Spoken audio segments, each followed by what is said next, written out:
You're listening to Autistic Viewpoints with Turrell, Burgess, and Daria Brown, where we talk about our past and present autistic experiences and much more. Hello, listeners, and welcome to episode 5 of Autistic Viewpoints. Yes, I know it's been 5 episodes. If you're here for the very first time, welcome. My name is Turrell Burgess. And I'm Daria Brown. And if you're back for another episode, welcome back. We are super excited to have you back. And this week we have a very special guest. He is a multimedia designer. I think I got that right. A multimedia designer from Chicago, Illinois. And he is our guest on this podcast for a very specific reason, and we'll get to it in a second. But we would love to welcome Miles Kredich. Welcome to the podcast. Thanks, y'all. Happy to be here. Okay, I gotta do a little insert here because you said from Chicago, but the way he just answered that, you can tell that he lived in Tennessee a lot of his life. Yeah, good point. Yeah, I'm from Knoxville, Tennessee, but I now am living in Chicago, Illinois, working for the Regional Transportation Authority. Miles, first of all, it's amazing to have you on the show. In fact, when we started this podcast, you were one of the first people I thought of, or was like, we have to get him on the show. So yeah, I'm super glad to have you on the show. Like, I had the pleasure of meeting Miles. I believe it was just over a year ago, when he and his family were in New York for our annual DIR conference, and I got to learn more about his family, and in particular, his late twin Ben. And honestly, I've learned so much about you guys and about your brother during that presentation. I'm like, we have to get him on this podcast. Like, it just makes sense. I mean, just being there at that conference, I think it was March of 2024, still was in like pretty direct shock of just losing Ben. But y'all asked my mom to go speak in New York, and my younger brother lives in New York. So we made a trip out of it. And that conference was honestly just like talking to you, Turrell, after was just like an emotional refuge during a really, I don't know, grieving filled time. So thank you for being a source of comfort at that conference. Well, thank you, of course. Yeah. And I'll just give a little bit of background for the listeners. So Miles' mom, Kim Kredich, let us know about the song she created about floor time, Circles Around the Sun. And given that Turrell and I work at the Interdisciplinary Council on Development and Learning, the DIR floor time, the HOMA DIR floor time, we asked her if, and I got the sense from her, even though she had just lost her son within the past few months, I got the sense that she really wanted to celebrate his life and might actually find this as a way through healing through that. And she absolutely was interested, and it ended up being a family affair. So Kim, your dad, your brother, and you were all up there, and we talked about how floor time played a role in your life. And so let's give the background that Miles and Ben were born twins, and Ben was diagnosed as autistic. And as your mom said, she thought possibly you were too, because you had a lot of sensory things going on. And why don't you tell us a little bit about the family to start? Absolutely, yeah. So I'll start kind of where you were. Ben and I were born. We were fraternal twins. He was diagnosed with autism. I was diagnosed with a speech delay. Both placed in special ed at the age of 3.5, or pre-K. I quickly started talking when I was placed in that class, so they kicked me out.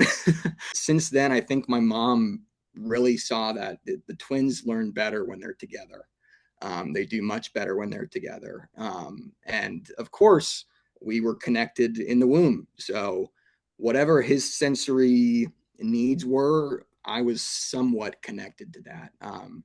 And I think we figured that out even more and more as life went on. But yeah, it was a blast talking up there, and talking to so many people who were also passionate about making sure people of all sorts of abilities are included and are met where they need to be met. Nice, nice. I was particularly moved by that presentation, and obviously afterwards, I wanted to find you guys immediately. And Miles, I believe that was the first time we actually connected and like exchanged information. So, and of course, over the past year, I believe I've been messaging just to see how you're doing. But also, I was touched by that story because as someone who also grew up with autism, I really connected with it in a way because I'm like, Ben's story is very similar to mine. Because I mean, like uh also started in special needs classes, and I actually wrote a book about it. I mean, Miles, you already know about it, but I mean, like Yeah. I just I wrote a book about my experiences, and in my mind, I'm thinking to myself, man, it would have been great to meet him because I'm pretty sure we would have clicked just like that. Um, and so like I just well, really, the question I wanted to ask you was, what was it like growing up with him? Yeah. I think growing up with a twin, somebody who shares your birthday, who experiences the world in a really different way, it's pretty magical. I think autism itself is really misunderstood. Now, kind of like now that Ben's life is sadly over, his legacy's still living on, but I can kind of zoom out and see what his autism really was, like kind of like see him and just see autism as more of a layer that you can kind of peel back, and you see this person underneath the label. That label is, I think, really can be really helpful at the beginning, but it can create some barriers later on. And the way I like to describe at least Ben's autism was he had a really hard time filtering out information sensorially. Um, Very hard time. So fire hose of specifically sound and pitch from a very young age, just constantly rapid fire hitting into his brain. And during those first few years, we kind of build those sensory walls. But for people with autism, those walls aren't always built fully. So it can become extremely overwhelming, all sorts of senses. I think it's similar to the phenomenon of when you're driving and somebody's playing the music really loud, you got to turn it down because you can't see, right? Those are two connected senses that I think a lot of people who identify as neurotypical can resonate with. For Ben, it was that times 100,000. So I think when you see somebody's dislikes and the things that make them dysregulated, you are quickly able to see what regulates them and makes them happy and what they find to be their passion. And from a young age, when you're seeing that immediate, no, I don't want to hear that. Like you're singing when I'm listening to my favorite song and it's causing me physical pain. I see that in my twin and I think, okay, what song doesn't cause him physical pain? What way can I guess be included in his musical experience without causing him physical pain as well? And that's floor time. I think it's seeing, oh, okay, like how is this person reacting? Because their world is very different than mine, and I need to step into that. So to put a bow on that, and thanks for being with me through my potential tears. It was magical. It really, I think, people with autism and people with disabilities and people of other abilities, no matter who you are, it opens up the world. Two of my favorite stories that you guys shared was how your mother somehow realized very early on, because of her background in music, and I forget what her degree was in, but it was like choral, something orchestra, something Yeah, choral conducting. choral conducting. So Ben liked a song and he loved it, but then all of a sudden if he heard the same song somewhere else, he flipped out and screamed. And she realized if it wasn't in the pitch of C, he could not handle hearing it. And I just, Yeah, it wasn't exactly C. So he would very quickly be able to recognize and memorize the radiator hum of hotels wherever we were. So Louisville, I don't know, Courtyard Marriott would be a B, and he'd buzz it. And if the other Hilton would be a G, and he'd remember that. He'd remember the room number, and he when my mom would sit down at the piano, he'd start to, we had the piano labeled, and he'd start to say it. He'd start to say the note. And he was so clearly in tune with music. My mom could not, I think her ears just perked up. And again, like the world was open to her. Like, oh, this, my child who is so affected by sound and music finds comfort and control, a place of refuge in the piano, in tuned music, in a controlled environment where he can play his world. He can play what he sees. and I will refer in the show notes to the podcast I did with your mom, and it shows, Yeah. the photo shows a picture of you and your two brothers on stage at school assembly or something, and you guys were such a musical family. And that the other story was related to what you just said. I think you and your now wife, congratulations on your recent Thank wedding, you. were driving back with Ben, and you were saying something about describing the horizon, that he looked over the city, and I can't remember which city it was between Chicago and Knoxville, Louisville. and that he Mhm. knew the tone or whatever. Can you describe a bit about how he experienced that? Absolutely. Yeah. So I think that, of course, that entire time of like right after his death and kind of like learning how to see the world, we're still trying to do that. We're still trying to recalibrate and put on our Ben ears. But he very clearly could sense and determine like overtones, like dominant tones in environments. So where we might be hearing, if you come to Chicago, something I talked about is the natural just kind of tone of the trains, the elevated trains is roughly an F. And when Ben came to Chicago with me, we decided, okay, Chicago's an F, because we heard another like a car horn in C. A lot of the transit sounds, like doors closing, are just in the key of F. They fit pretty well. So Ben decided that I guess it's more so. I guess we can get into synesthesia. That's what this is starting to get into. So Ben, like I've said, Ben really saw what he heard. He felt what he heard. We can all resonate with that, but I think he felt it to a sometimes a painful point.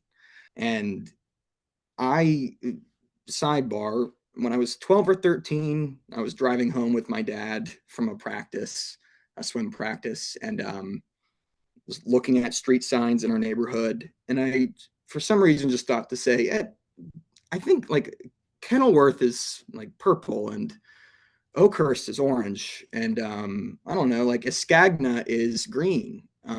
Like all these street names were colors for me, and he just went, "What?" So I think from that moment, I realized, okay, my brain's working a little bit differently. I always thought, okay, Ben's brain is working very differently, and realized just kind of growing up that Ben had perfect pitch from a very young age, obviously. I realized that through color, I had internalized a C, an E, a G, a B, an E flat, an F, and I was starting to develop a form of perfect pitch, kind of like quasi perfect pitch, not like immediate, but I had a cheat sheet in my body. Like it was, pitches were turning into color and color was turning into an answer. And I was really fascinated by this in my own brain and other people's experiences with synesthesia. And in college, in my grad school studies, after talking to Ben when he became extremely communicative in college, we realized that, oh, we both have synesthesia. We both see color when we hear pitch and when we hear sound, and not just that, but letters, numbers, experiences. It was, like I said, the world opened up when I met Ben where he was and where I was too. We met each other in the middle, and that was not always the case with Ben. He often couldn't really meet you in the middle. He had to kind of walk all the way to the side of the bridge and coax him over and live in his world. But for him to be intrigued by my world, and of course vice versa, he's my twin. I love him.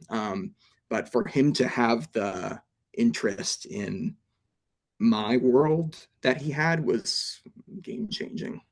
Like after the pandemic, like 2020, 2021, we really started discussing how, of course, numbers, colors, and what I was looping back to was regions and states and cities.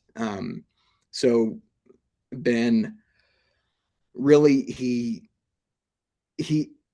it's kind of tough to describe, but he associated states with specific key signatures. He didn't have to hear these sounds. And of course, I asked him these questions all the time. Synesthesia is complicated.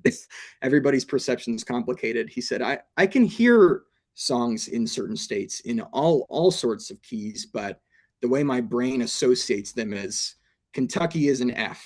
Kentucky is in the key of F. That's just what his mind was. I think because the Kentucky Waltz is in F.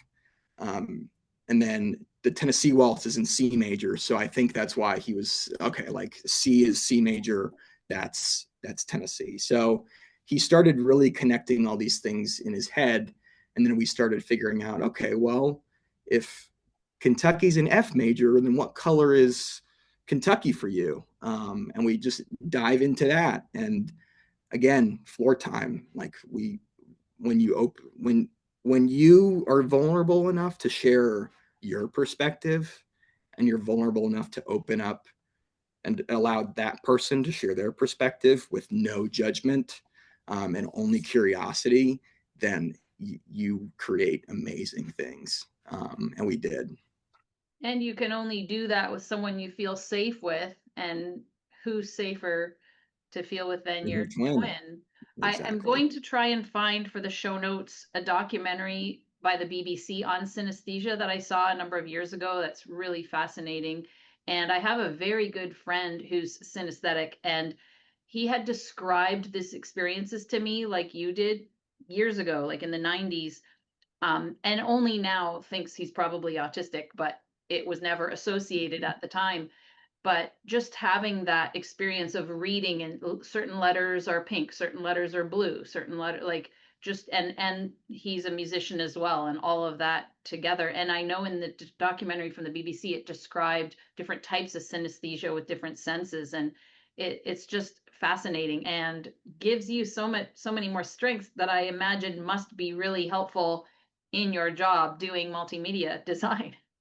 Absolutely. Everything's connected. Yeah, 100% from music to everything. And I think everybody is synesthetic. Of course, like existence is a spectrum. I know math is red for a lot of people. English is yellow or purple, or maybe people listening are like, no, that's green for me. That everybody has a sort of sense of pitch, a sense of the world, a sense of color, a sense of association. Our brains are doing it. I think we can all kind of meditate and dive into what our brains are doing underneath the surface. I think our friends who are like just neurodivergent are experiencing that all the time. They're underneath the surface. They are in the weeds of perception, and that's where the most beautiful art comes from.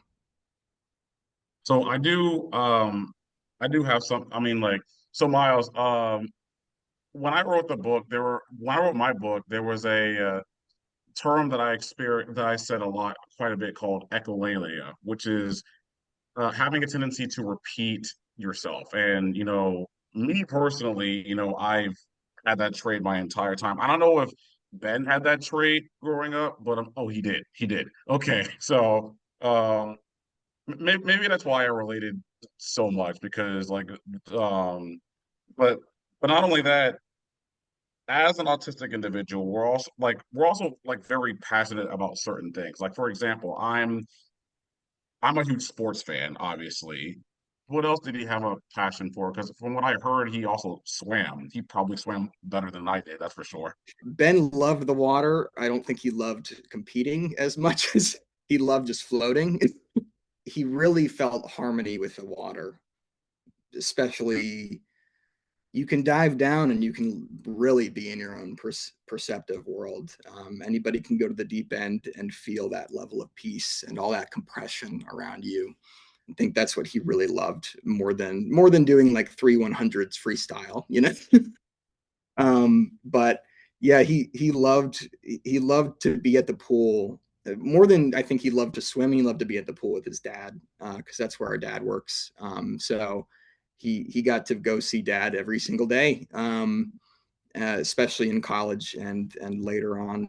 And for those listening, Miles' dad is a professional swim coach who's coached Olympic teams and everything. So their life has been in the pool as well as with music because of your mom and all of that. So yeah, swimming and music, you guys. Swimming and music was definitely his passion more than anything. And the extra sensitivity to pitch, he could detect the smallest differences in inflection, and tone and timbre.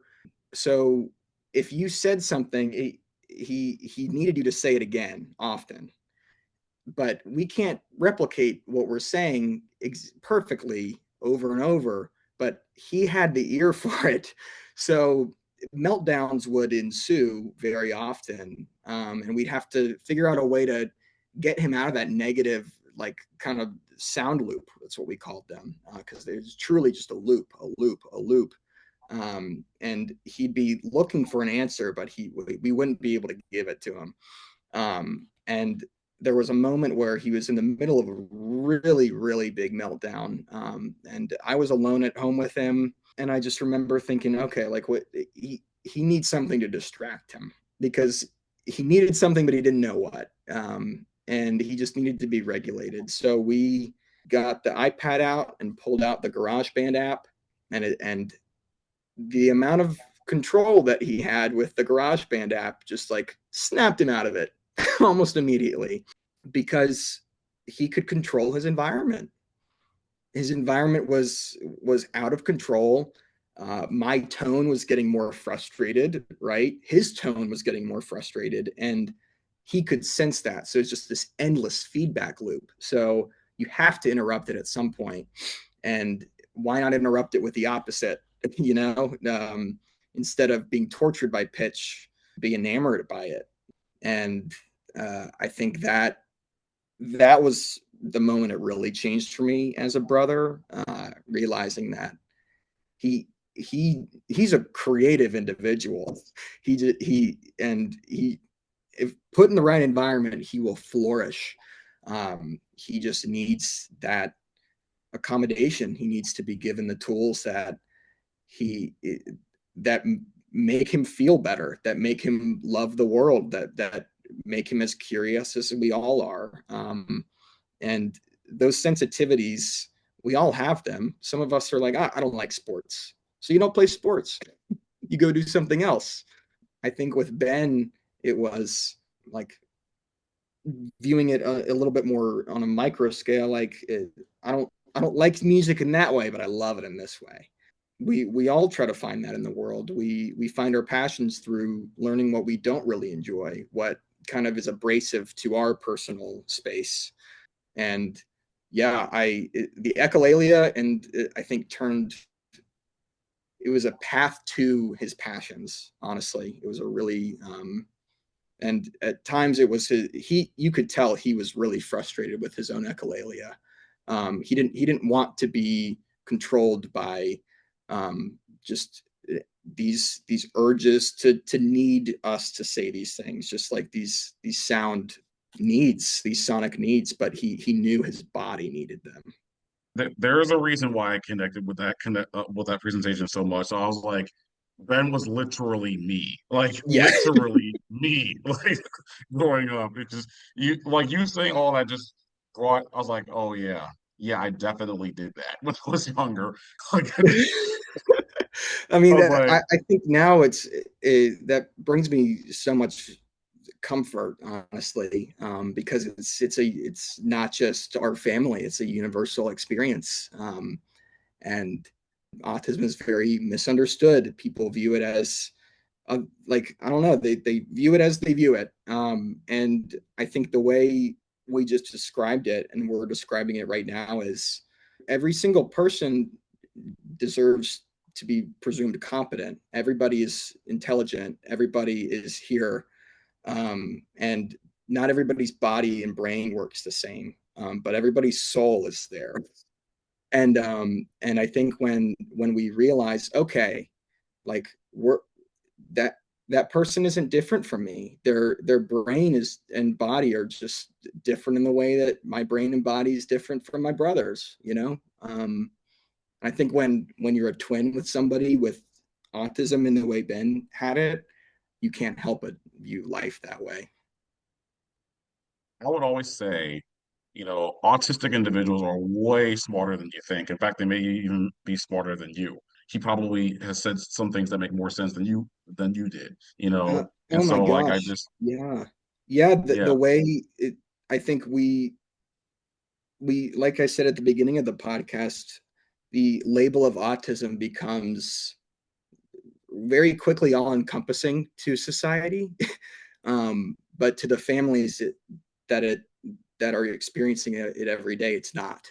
Um, that label is a label, and it goes so much deeper, than that. And yeah, I think when we meet people where they are, and we listen to these stories like we're telling, instead of just saying, oh, that person has special needs, they need to go in a room with other people with special needs. Yeah, we got to stop doing that.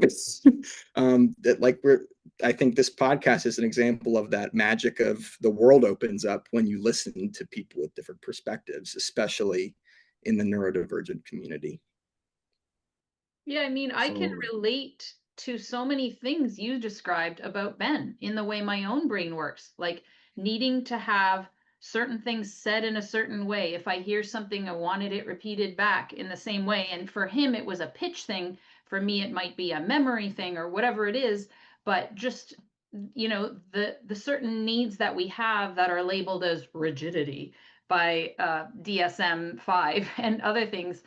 But again, I one of my autistic traits is feeling very compelled to point out a connection from my other podcast where Dr. Stuart Shanker talked about limbic cues. And so he said, if you hear, if you, in the context of parenting an autistic child who might be having meltdowns and it might be frustrating as a parent, if you are irritated by that, the child senses that in your tone, in your presence, and everything. And what helped him with his own son, Dr. Stuart Shanker, was to really see the child in through a different lens and really understand that he is not doing any of this on purpose. And having that Right. empathizing connection really helps alleviate the tone. And it is really incredible when people don't understand maybe the differences in how much autistics, a lot of autistics anyway, like absorb of the emotional content and the emotional context, and that more emotional empathy, as it were, as opposed to cognitive empathy or other types of empathy, that emotional empathy. And so that jumped out to me, and I'm going to put a link to that podcast with Dr. Stuart Shaker in the Oh, notes. I That's what he love tries that. to teach about with self-reg, his whole program self-reg, which is based on the first functional emotional developmental capacity of the DIR model, is that whole concept of regulation. So I love that you brought that up. Yeah, I mean, I think we all know what makes us feel good. And yeah, Ben, growing up and learning that I had synesthesia and learning that Ben had synesthesia, I think really made it more clear to me than ever in my entire life with him that, oh, he's experiencing this, like he's feeling this. None of this, like I knew from a very early point in my bones that he's not doing this on purpose. He has a really tough time. um, but then I realized, oh, my brain does a little bit of that too, but I can filter it out. I'm able to go, okay, like I can turn down the noise to see, right? But Ben needed the environment to be turned down if he wanted to see clearly. So when we were at football games, um, he's an alum of University of Tennessee. Loved going to football games, but preferred the box seats because those were some crowded areas full of loud people who were often very angry at what was going on the field. And like you said, people with autism are often taking in much more emotional context and information than we are. We're tuning that stuff out. We have a hallway kind of effect, and I think people with autism tend to, like I said before, it's a fire hose, and that when you're met, if you're being sprayed with a fire hose and somebody's saying, "Why are you going insane?" then you're not gonna respond well, are you? So I think that's a huge part of it. People with autism are not behaving that way on purpose. That it's the same way that, yeah, like you got to go for your run in the morning, like you got to have your cup of coffee. Like that person needs to listen to that song in the morning, maybe 10 times in the morning to have a good day, and that's their experience. You saying all that made me realize, like I was. Here's the thing: when I was a kid, I was at the first time, you know, I think it is today. Like change more than anything, it's something I struggled with, growing up. Like I didn't want to. I mean, for example, like when I was 13, I moved from New Jersey to North Carolina, and I didn't like it because it was a lot for me to take in because I was leaving my friends, I was leaving my tutor and stuff like that, you know. And one thing I've learned is like, like it's just like I had to like in a way, and I'm put it in DIR terms, I was pretty much dysregulated when I moved to North Carolina. So, Oh right? man, yeah, Turrell, like you said, you and Ben are the And same because that and we moved from Richmond, Virginia to Knoxville, Tennessee when we were and he was 6, and yeah, it took many years for us to be in a car, just to be in the car without him thinking we were going to wow. move again. Um, Yeah. so the first few years of Knoxville, you said it, and I just got flashbacks. Like the moving is the most dysregulating thing ever, because the of course the entire environment that this child has come to know and come to rely on is just completely different, and the birds sound different in a different state, right? But your mom and dad might not be hearing that, but Ben is. um, It's, like that's what's going on. I think the you've nailed it on the head. Yeah, moving is huge. yeah, not only that, but obviously meeting new people and like who, because the thing is, when I was in New Jersey, like everyone over there knew my story. Everyone knew, like at the time when I moved to North Carolina, like nobody knew I was autistic. Like and I was not gonna lie, I was a little embarrassed about, showing those traits, but at the same time, I'm like, nobody knows nobody knows your traits, and especially when I'm put in like inclusion classes, because when I was in fifth grade, I was taken out of like the school when I was in special needs and put in a completely different school, and that was tough for me. Like change is hard, Yeah. especially if you especially if you're on the autism spectrum. So I mean, like, so hearing that stuff regarding like your experience about moving, I'm like, I'm pretty sure because in my mind, I'm like, why do I have a feeling that Ben experienced the exact same thing when it came to changing schools? Because I mean, like, it's just because I don't, Yes. yeah, Yeah. And I think thankfully it was a blessing. Ben and I were twins. So when we went to middle school and had a whole different friend group, I had my twin there and his okay, one-on-one aide who came with him from elementary school. So, and he had his twin there to like we were just able to soften most social environments for each other, which I think I mean most people in general just aren't blessed with. That's one of the beautiful things about being a twin. But yeah, the change I think, especially for people with autism, that should be environmental change should definitely be a priority. It should just be something to be planned for, because even I know that when I go to the airport, I get anxious. So I need to get my gummy worms because I know the gummy worms will be making me a little bit more calm. I need some water, you know. I think just yeah, finding those ways. I feel that way literally every time you mentioned going to the airport, but not only that, when I get behind the wheel and drive, because like at first I was terrified of driving, but ultimately I got my license 6 years ago, and now I love driving. Like, and so like it's just, I mean, over the years I've learned to like embrace change and stuff like that, and what was Ben's? You said you graduated from college. What was his degree in? Because my degree was in communications, and a lot of people would I mean, growing up, a lot of people kept telling me, Troy, you have a great like radio voice. I'm like, yeah, I get that a lot. And You so definitely like do. so, you know, but I'm also a huge fan of movies, sports, and music. If we were in a house in a new house and there was a new instrument, his fingers would be playing those strings. He would also something that when he passed, one of my favorite memories, and I think it'll just stick with me forever. I have a picture of him doing this too. But at the beach, he would for an improv instrument. If he didn't have one, of course, he's at the beach. He pulls out his drawstring from his, his swimsuit and starts playing it like a bass. And he'd just do that for hours, almost every single time he was wearing a swimsuit.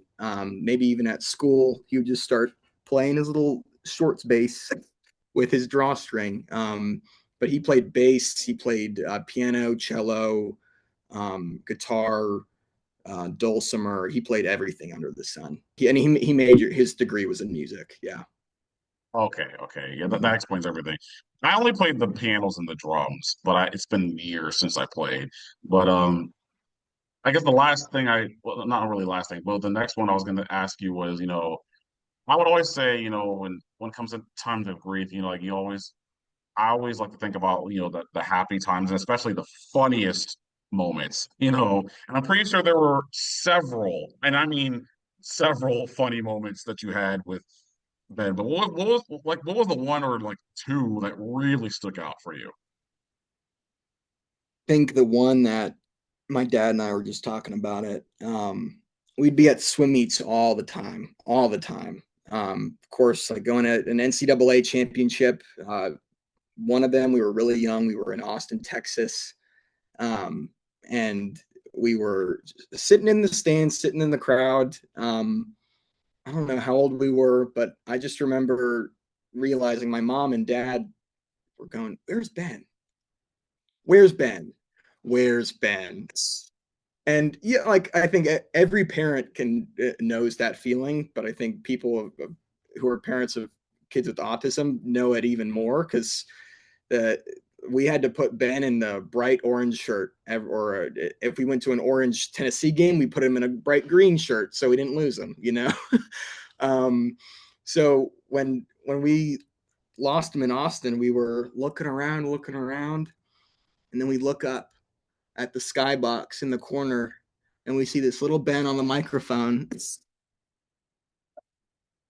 and we forgot exactly what he said, but I think he was like calling out to dad.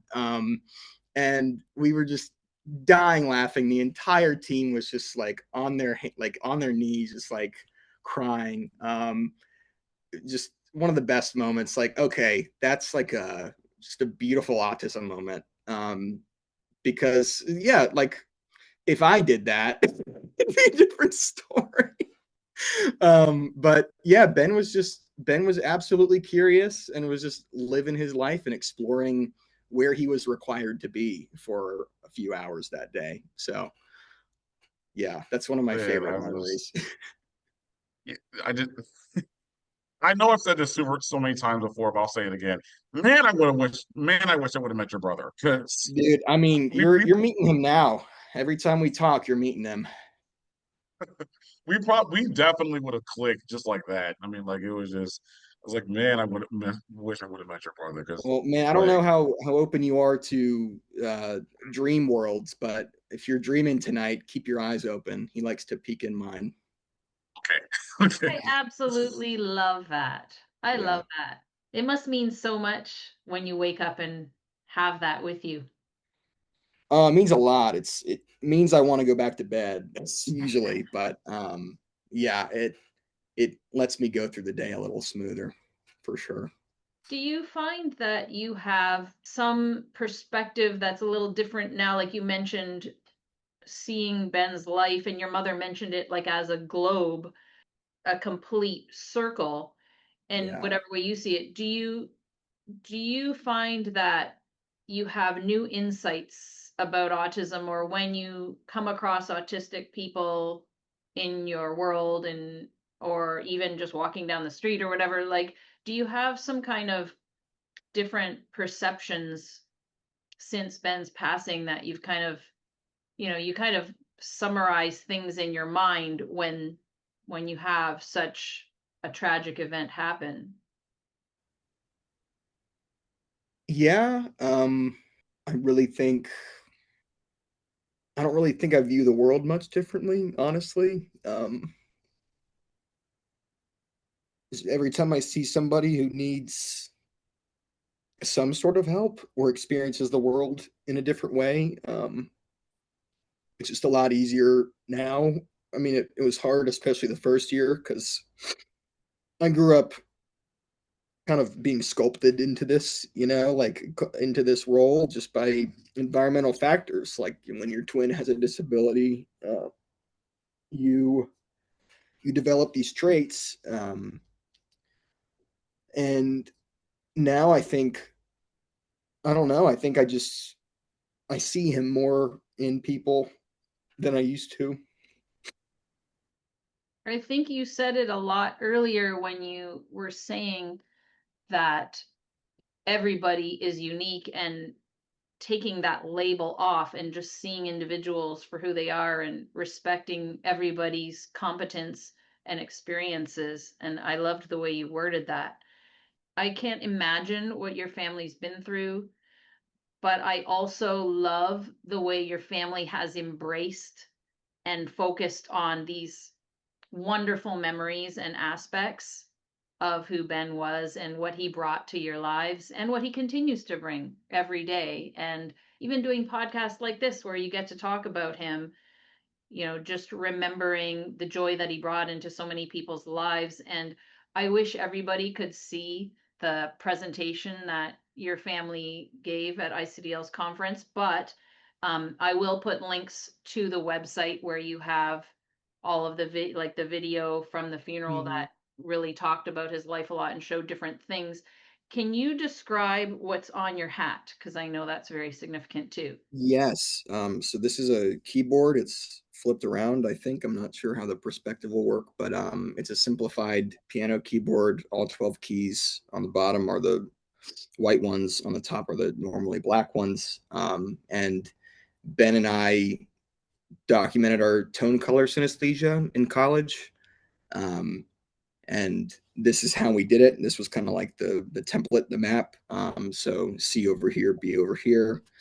And now it's my logo. And it uh, coincidentally, it's fantastic that my name is 12 letters. So Miles on the top and then Kredich. It perfectly works.